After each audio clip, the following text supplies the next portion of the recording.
It's time to tell time.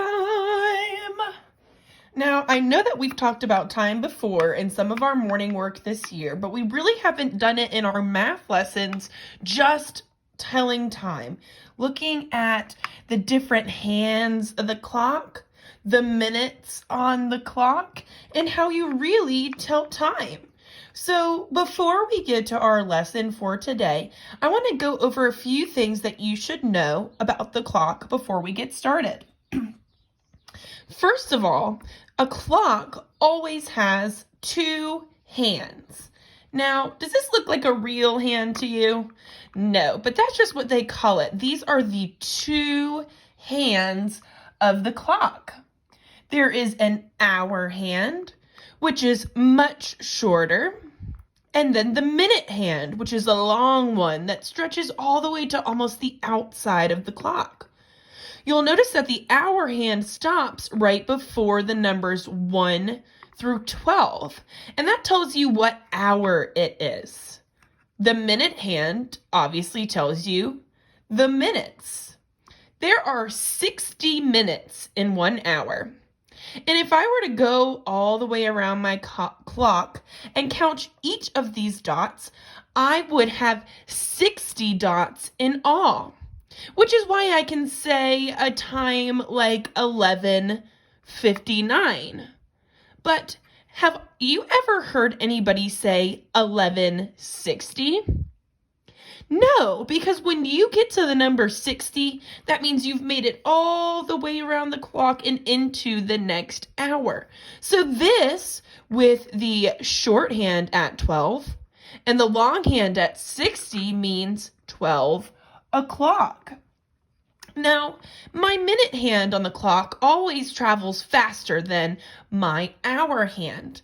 So I can take this minute hand and move it to 12:01, 12:02, 12:03, 12:04, and then to 12:05.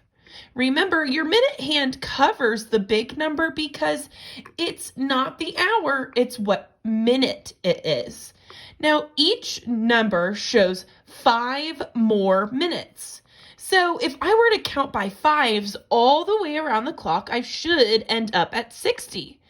5, 10, 15, 20, 25, 30, 35, 40, 45, 50, 55, 1, 60. Do you see how this hour hand was moving around the clock so slowly and just made it to the next number?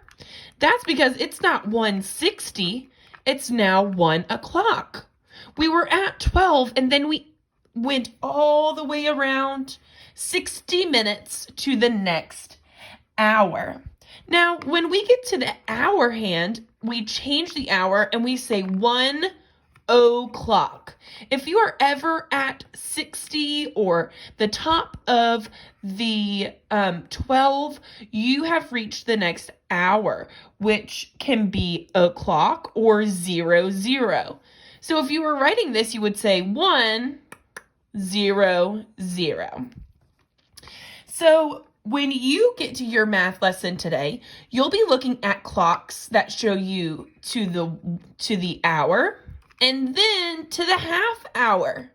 Now, if you look closely here, if I put my hand over this half of the clock, I have cut my clock in half and I have reached a half of an hour and then a whole hour. So today you should keep an eye out for numbers that say 2 o'clock or halfway, 2:30. Best of luck to you, time tellers.